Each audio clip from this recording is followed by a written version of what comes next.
यदि कोई कहता है कि आप आज भाग्यशाली हैं, तो उससे हमें क्या समझ में आता है?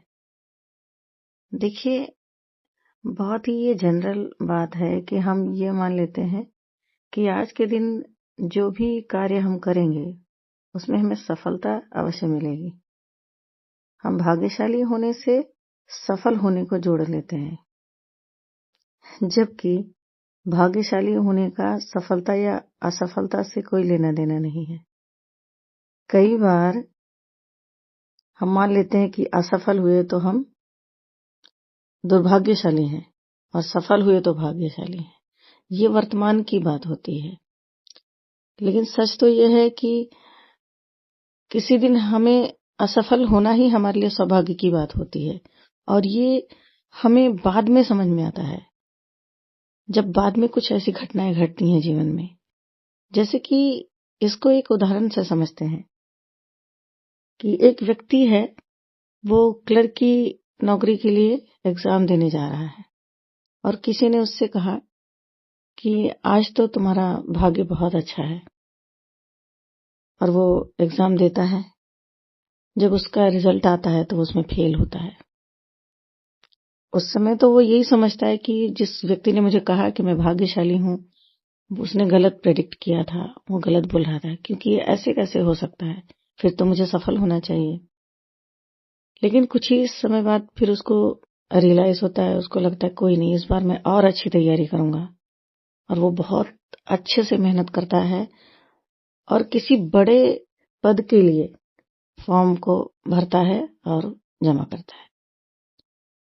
उसका अगले वर्ष जब एग्जाम होता है तो वो उसमें पास कर जाता है और वो बड़े पद के लिए चयनित होता है। तब उसको ये बात समझ में आती है, जब वो पिछले जाके सोचता है कि उस दिन मुझे क्यों कहा गया था कि मैं सौभाग्यशाली हूं। इसीलिए कहा गया था क्योंकि मुझे बड़ी चीज मिलने वाली थी। अगर मैं क्लर्क के पद के लिए चयनित कर लिया गया होता तो मैं फिर से अच्छे से तैयारी करके बड़े एग्जाम के लिए क्यों जाता। आज जो मुझे इतना बड़ा पद मिला है, इतनी बड़ी मुझे सैलरी मिल रही, वो क्यों मिलती। उस समय मैं सच में सौभाग्यशाली था, इसीलिए मेरा फेल होना जरूरी था। इसी तरह बहुत सारे आप एग्जाम्पल से समझ सकते हैं कि सौभाग्य को हम सिर्फ सफल होने से, दुर्भाग्य को असफल होने से नहीं जोड़ सकते हैं। हमारे लिए क्या उचित है, हमारे लिए क्या लाभकारी है ना, उससे ही हमारी सफलता और असफलता रिलेट होती है और उससे ही हमारा सौभाग्य बनता है। कई बार असफल होना ही हमारा सौभाग्य होता है, ये जरूरी है। ऐसे में और भी उदाहरण ले आऊंगी।